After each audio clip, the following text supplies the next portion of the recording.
మరిన్ని వీడియోల కోసం సబ్స్క్రైబ్ చేసుకోండి. అదేవిధంగా పక్కనే ఉన్న బెల్ ఐకాన్ క్లిక్ చేసి వీడియో నోటిఫికేషన్స్ని పొందండి. హాయ్ ఫ్రెండ్స్, నేడు తెలంగాణ ఆర్టీసీపై క్యాబినెట్ భేటీ అనేది నిర్వహించడం జరుగుతుంది. సో ఈ భేటీలో రూట్ల ప్రైవేటీకరణపై కీలక నిర్ణయం ఉండే అవకాశం ఉన్నట్లు తెలుస్తుంది. అదేవిధంగా ప్రభుత్వ ఉద్యోగుల డిమాండ్ల మీద కూడా చర్చ జరిగే అవకాశం ఉన్నట్లు తెలుస్తుంది. సో మనం ఈ ఏదైతే ప్రభుత్వ ఉద్యోగులకు సంబంధించినటువంటి వయోపరిమితి అదేవిధంగా వేతన సవరణపై కూడా నిర్ణయం తీసుకునే అవకాశాలు ఉన్నట్లు తెలుస్తుంది. దీనికి సంబంధించినటువంటి పూర్తి వివరాలు మనం ఈ వీడియోలో తెలుసుకుందాము. సో ఫ్రెండ్స్, మనం వివరాల్లోకి వెళ్తే తెలంగాణ ఆర్టీసీ భవితవ్యం నేడు తేలనున్నట్లు తెలుస్తుంది.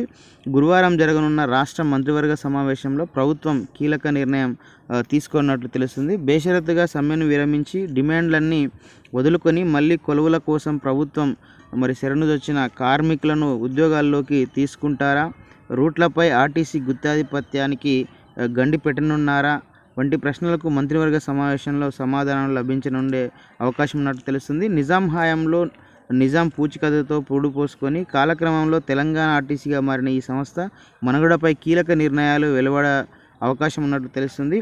5,000 ప్రైవేట్ బస్సులను ఆర్టీసీ రూట్లలో ప్రవేశపెట్టనున్నట్లు సీఎం కేసీఆర్ ఇప్పటికే ప్రకటించారు.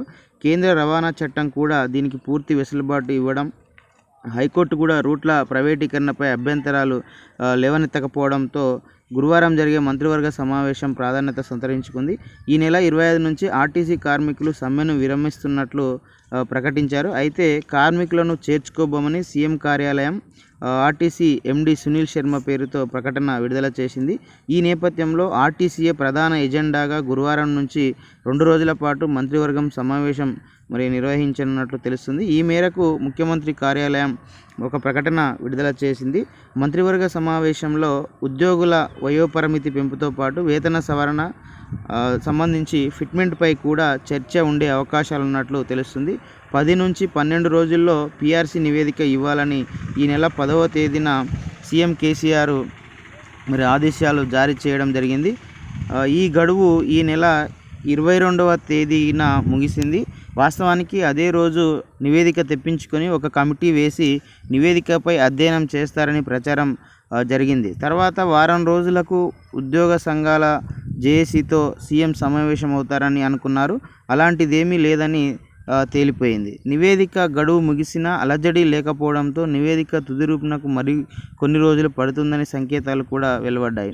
వచ్చే ఏడాది బడ్జెట్లోనే ఫిట్మెంట్పై కీలక నిర్ణయం తీసుకుంటారని, ఏప్రిల్ 1 నుంచి కొత్త వేతనాలు ఉపాధ్యాయులు అందుకుంటారని తెలుస్తుంది. దీనిపై ఉద్యోగ సంఘాలకు కీలక సంకేతాలు అందినట్లు కూడా వార్తలు వస్తున్నాయి. వేతన సవరణపై ఆశలేమీ లేవని, ఏప్రిల్ దాకా ఆగాల్సి ఉంటుందని కీలక నేత ఒకరు తమ సంఘం ప్రతినిధులకు సమాచారం అందించినట్లు తెలుస్తుంది. దాంతో వేతన సవరణపై మాకు ఎలాంటి ఆశలు లేవు, వచ్చే బడ్జెట్ తర్వాతే జీతాల పెంపు ఉండొచ్చు అని ఉద్యోగ జేఏసీ కీలక ప్రతినిధి ఒకరు తమ ప్రతినిధులకు స్పష్టం చేసినట్లు కూడా తెలుస్తుంది.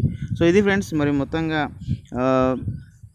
తెలంగాణ కేబినెట్ భేటీ అనేది జరగబోతుంది. సో అందులో ఆర్టీసీపై కీలక నిర్ణయం తీసుకునే అవకాశం ఉంది. అదేవిధంగా ప్రభుత్వ ఉద్యోగుల డిమాండ్లపైన కూడా చర్చ జరిగే అవకాశం కనిపిస్తుంది. సో మొత్తంగా PRC అనేది కూడా వచ్చే సంవత్సరం ఏప్రిల్ వరకు కూడా ఉండే అవకాశం అయితే కనిపించేటట్లు లేనట్లుగా తెలుస్తుంది. సో ఇది ఫ్రెండ్స్, తెలంగాణకు సంబంధించినటువంటి TSRTC అదేవిధంగా PRCకి సంబంధించినటువంటి అప్డేట్ సమాచారం. సో ఈ వీడియో మీకు నచ్చితే లైక్ చేయండి, షేర్ చేయండి. ఇలాంటి ఎడ్యుకేషనల్, ఎంప్లాయ్మెంట్, టెక్నాలజీ సంబంధించిన పొందడం కోసం మన యూట్యూబ్ ఛానల్ వెంకట్బిటిని సబ్స్క్రైబ్ చేసుకోండి. Okay friends, thanks for watching this video. Bye, have a nice day.